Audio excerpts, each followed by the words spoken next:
Hello friends, नमस्कार। मैं हूं विशाल सेंगर और परीक्षा एकेडमी के ऑनलाइन प्लेटफॉर्म पे आप सभी का स्वागत है। जैसा कि आप सभी जानते हैं, हम पीवाईक्यूज की सीरीज लेकर के आए हैं। आज की क्वेश्चन चलिए शुरू करते हैं बिना समय गवाए। पहला क्वेश्चन है, उस भारतीय का नाम बताएं जिसकी कविता को बांग्लादेश के राष्ट्रीय गान के रूप में अपनाया गया था। ऑप्शन दिए हुए हैं शरत चंद्र चटर्जी, रविंद्रनाथ टैगोर, बंकिम चंद्र चटर्जी और विभूति भूषण मुखोपाध्याय। तो इसका सही उत्तर होगा रविंद्रनाथ टैगोर। भाई, रविंद्रनाथ टैगोर ने ही सबसे पहले जो है बांग्लादेश का राष्ट्रीय गान लिखा था।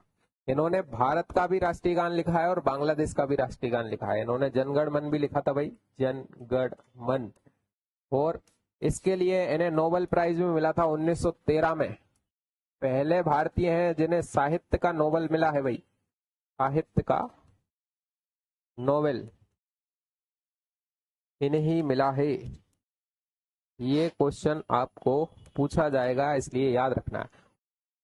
और बांग्लादेश का जो राष्ट्रीय गान लिखा है इन्होंने, वो उसका नाम है अमार सोनार बांग्ला। अमार सोनार बांग्ला, ये इन्होंने ही लिखा था रविंद्रनाथ टैगोर ने, क्योंकि ये बंगाल से थे। और बंगाल का विभाजन 1905 में हुआ था। 5 में लॉर्ड कर्जन ने इसका विभाजन कर दिया था बंगाल का, और राजनीतिक कारणों को बताया था, लेकिन ये धार्मिक कारण था। इसमें पूर्वी बंगाल बनाया था एक को, और एक को बनाया था पश्चिमी बंगाल। तो वर्तमान में हमारे पास जो स्टेट है वो पश्चिम बंगाल है, जिसमें हिंदू बहुसंख्यक लोग रहते थे, और पूर्वी बंगाल में मुस्लिम बहुसंख्यक लोग रहा करते थे। आगे चल के ये पूर्वी बंगाल बनता है पूर्वी पाकिस्तान। जब विभाजन हो जाता है भारत पाकिस्तान का, तो ये पूर्वी पाकिस्तान बनता है। और 1971 की जंग के बाद यही बन जाता है बांग्लादेश।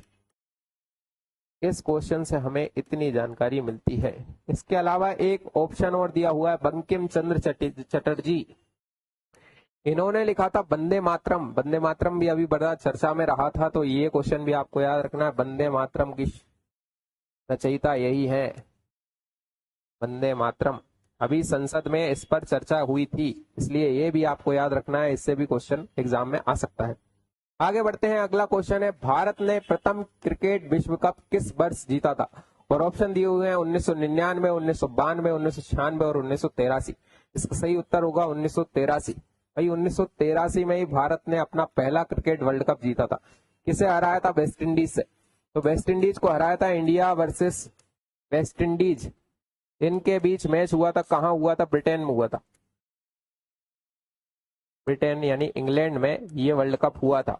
इसमें सबसे पहले इंडिया ने बैटिंग की थी और फिर बॉलिंग की थी, और West Indies second runner up रही थी। इसमें इंडिया विजयी रही थी।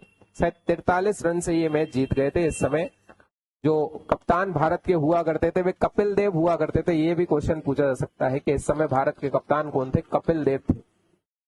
इस पर एक मूवी भी आई है, आपने देखी होगी। चलिए आगे बढ़ते हैं। अगला क्वेश्चन है, जम्मू एवं कश्मीर की पहली महिला मुख्यमंत्री कौन है? और ऑप्शन दिए हुए हैं सम्मा जैन, महबूबा मुफ्ती, सैयदा अनवर तैमूर और मंजू काक।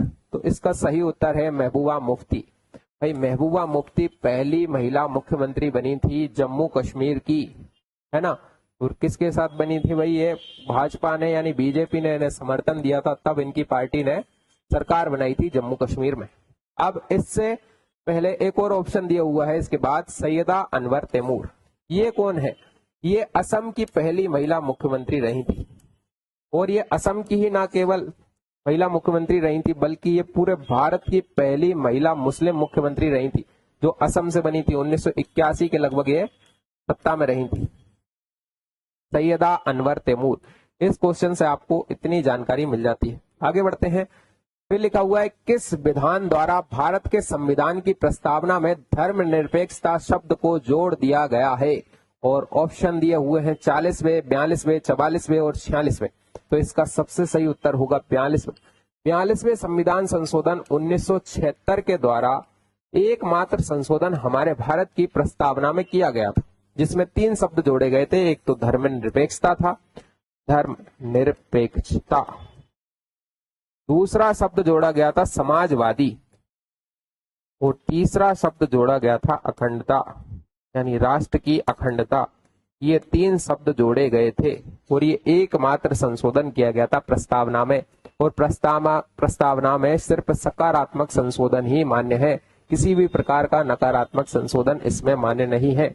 इस क्वेश्चन से हमें इतनी जानकारी मिल जाती है। अगला क्वेश्चन है, मनरेगा के अंतर्गत काम के पंजीकरण के लिए भुगतान का शुल्क कितना होता है? और ऑप्शन दिए हुए हैं 20 रुपए, 5 रुपए, 10 रुपए या कोई शुल्क नहीं लगता। तो भाई इसका सही उत्तर है कोई शुल्क नहीं लगता। मनरेगा योजना के अंतर्गत किसी भी प्रकार का शुल्क नहीं लगता है और जॉब कार्ड बना दिया जाता है। वर्तमान में यह बड़ी चर्चा में है। मनरेगा का अब रिप्लेसमेंट कर दिया गया है। मनरेगा की जगह अब दूसरी योजना आ गई है जिसका नाम है बीबीजी रामजी योजना। इसी का बिल अभी गवर्नमेंट लेकर के आई है, जो दोनों सदनों में पास हो चुका है, लोकसभा में भी और राज्यसभा में भी। इसको आपको याद रखना है, ये 2025 का बिल है और जो अब आगे चल के कानून बन जाएगा और मनरेगा योजना खत्म हो जाएगी, उसकी जगह ये बीबीजी रामजी चलेगी। इसका पूरा नाम है विकसित भारत ग्रामीण रोजगार आजीविका मिशन गारंटी योजना, इस तरीके का कुछ नाम इसका है वर्तमान में। तो आपको इस क्वेश्चन से इतनी जानकारी मिल जाती है। मिलते हैं किसी नेक्स्ट टॉपिक के साथ अगले वीडियो में। धन्यवाद।